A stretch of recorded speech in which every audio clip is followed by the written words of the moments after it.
Welcome to this tutorial on setting up your Vizora app. Click on the Try for Free button on your My Plan screen.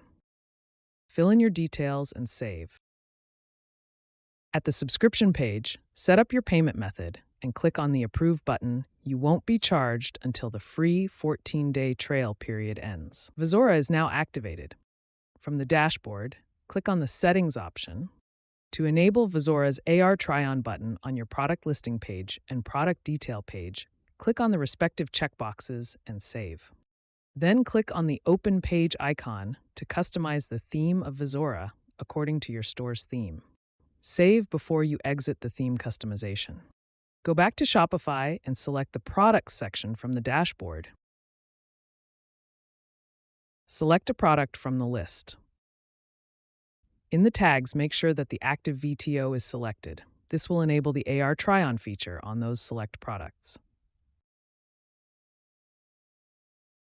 Save the changes made. From the Sales channel, open the online store and preview it.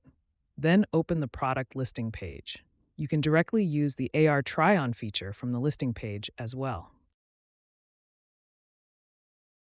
Select a product. Once the product page is loaded, click on the AR Try-On button, and there you go. Vizora is up and running.